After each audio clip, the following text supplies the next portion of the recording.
হযরত ওমর ফারুক রাদিয়াল্লাহু তাআলা আনহু পৃথিবীর মধ্যে তিনি ৩১ লক্ষ বর্গ মাইলের শাসক ছিলেন, যার সম্পর্কে বলা হয় জগতের মধ্যে তিনি অর্ধেক পৃথিবীর শাসনকর্তা ছিলেন। হযরত ওমর ফারুক রাদিয়াল্লাহু তাআলা আনহু তিনি তার জীবনে 10 বছর 6 মাস তিনি দেশ পরিচালনা করেছেন। সেই ওমর রাদিয়াল্লাহু তাআলা আনহু তিনি জানতে পারলেন যে মদিনার উপকণ্ঠে ৭০ জন মানুষের একটি কাফেলা এসেছে। এই ৭০ জন মানুষের কাফেলা এখানে আসার পরে তারা তাঁবু টাঙিয়ে রাত্র যাপন করছে। হযরত ওমর ফারুক রাদিয়াল্লাহু তাআলা আনহু জানার সাথে সাথে তিনি ওই মুহূর্তে তার মন্ত্রী প্রধান হযরত আব্দুর রহমান ইবনে আওফ রাদিয়াল্লাহু তাআলা কে ডাকলেন, আব্দুর রহমান তুমি আসো। হযরত আব্দুর রহমান ওমর ফারুকের সামনে আসার সাথে সাথে তিনি তার হাতে একটা লম্বা লাঠি দিয়ে দিলেন, তুমি এই লাঠিটা হাতে নাও। হযরত আব্দুর রহমান তিনি ওমর ফারুককে জিজ্ঞাসা করলেন, হুজুর ওমর এই লাঠি কেন দিচ্ছেন? যুদ্ধের দামামা কি বেজে গেছে? যুদ্ধের জন্য কি আমামা বাঁধতে হবে? যুদ্ধের জন্য কি মাথায় পাগড়ি বাঁধতে হবে? লাঠি হাতে নিয়ে আপনি কি যুদ্ধের কিছু মনে করছেন? উনি বলছেন, না যুদ্ধের কিছু মনে করছি না, আমিও লাঠি নিয়েছি তোমার মতো একটা লম্বা লাঠি।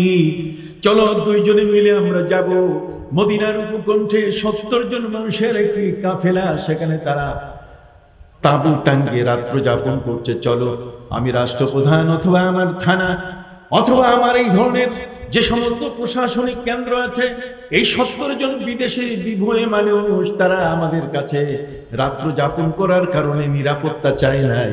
কাজে আমি ওমর যখন শুনেছি তখন আমার দায়িত্ব হয়েছে, চলো তুমি আর আমি দুজনে মিলে তাদের পাহারা দেই। হযরত ওমর ফারুক রাদিয়াল্লাহু তাআলা আনহু আব্দুর রহমান ইবনে আওফকে ডেকে নিয়ে চলে গেলেন মদিনার উপকণ্ঠে। তাঁবু টাঙ্গিয়ে যারা রাত্র ঘুমাচ্ছে, কেউ জানে না সেখানে আবার বৃদ্ধ বনিতা, সেখানে যুবতী নারী আছে, সেখানে বৃদ্ধ, ঠিক অনুরূপ ভাবে সেখানে বৃদ্ধ মানুষ, সেখানে নারীর অবস্থান, ওরা নাক টেনে ঘুমাচ্ছে। অথচ হযরত ওমর ফারুক তাদের পাহারা দেওয়ার জন্য আসলেন, এদের কোনো খবর নাই। হযরত ওমর রাদিয়াল্লাহু তাআলা আনহু তিনি আব্দুর রহমান ইবনে আওফকে বললেন, তুমি ওই পাশে যাও, লাঠি নিয়ে দাঁড়াও, আর আমি এই পাশে, দুইজনে মিলে দুই পাশে থেকে আমরা এটা মেকআপ দিব, যাতে করে এদের ভিতরে, এদের তাঁবুর ভিতরে যেন কোনো লোক প্রবেশ করতে না পারে। সম্মানিত সুধী, রাত্র যখন 1টা বাজে, একটি তাঁবু থেকে শিশুর কান্না চলে আসলো। শিশু কোয়া কোয়া করে কাঁদছে। শিশুর কান্না শুনে হযরত ওমর তিনি আব্দুর রহমান ইবনে আওফকে বললেন, আব্দুর রহমান তুমি তাড়াতাড়ি আসো। হযরত আব্দুর রহমান ইবনে আওফ ওমর ফারুক রাদিয়াল্লাহু তাআলা আনহুর কাছে এসে তিনি বললেন, হুজুর কি কিছু করতে হবে কিনা? উনি বলছেন, শিশুর কান্না তোমার কানে আসে কিনা? হ্যাঁ আসে। চলো তাহলে শিশুর কান্নাটা বন্ধ করি।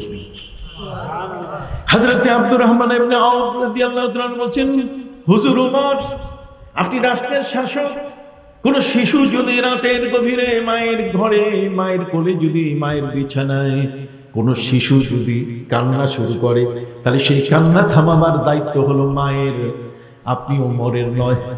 হযরত ওমর বলে দিলেন, এই সমস্ত বাচনিক কথা ছেড়ে দাও, আমি তোমাকে যা বলছি চলো তুমি আমার সাথে ওই শিশুটির কান্না বন্ধ করি। সম্মানিত সুধী, তাঁবুর কাছে গিয়ে হযরত ওমর রাদিয়াল্লাহু তাআলা আনহু তিনি এবার মাকে ডাকা শুরু করলেন, রে মা তোমার শিশুটি কান্নাকাটি করছে, তোমার শিশুটিকে বুকে টেনে নাও। সম্মানিত সুধী, এই শিশুটিকে মা জেগে উঠে বুকে টেনে নিলেন, কান্না বন্ধ হয়ে গেল। হযরত ওমর তিনি বললেন আব্দুর রহমানকে, তুমি আগের জায়গায় যাও আর আমি আমার জায়গায় পাহারা দিই। পাহারাদারি শুরু হয়ে গেল। রাত্র যখন 3টায় আবার শিশু কোয়া কোয়া করে কেঁদে উঠল।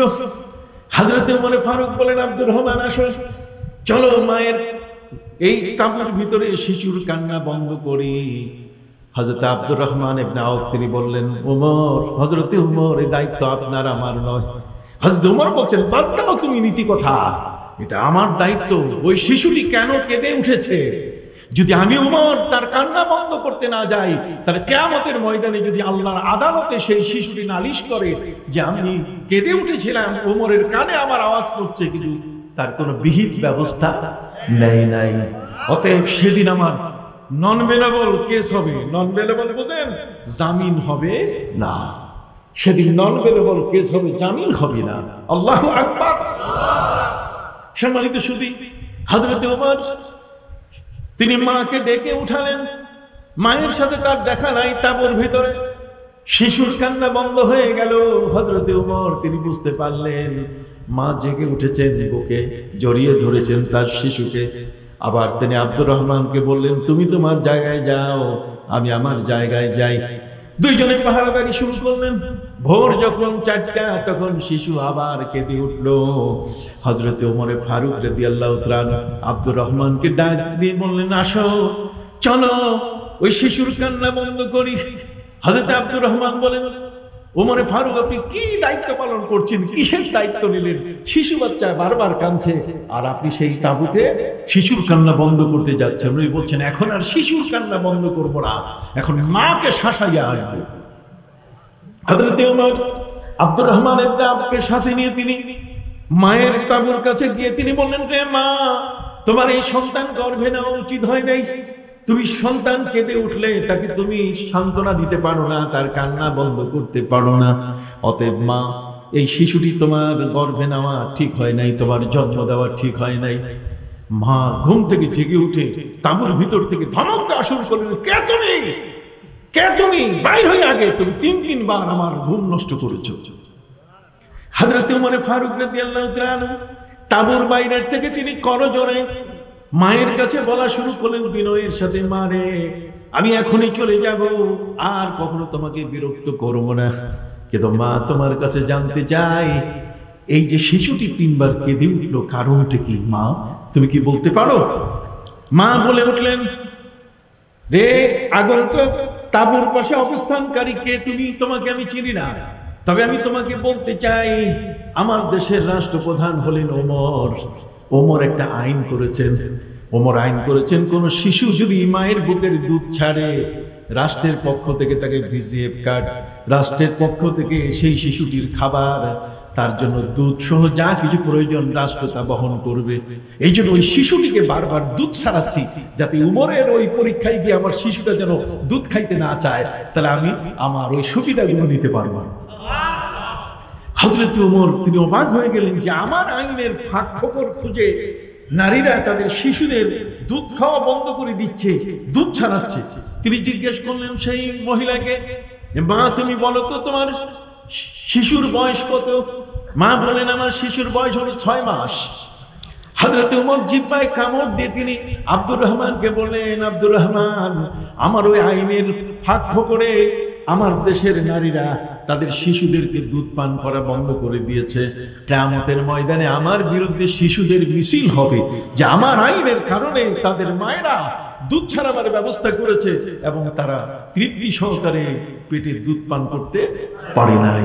অতএব পবিত্র কোরআন মজিদে আল্লাহ পাক রব্বুল আলামিন বলেছেন, ওয়াল ওয়ালিদাতু ইউরদি'না আওলাদাহুন্না হাওলাইনি কামিলাইন।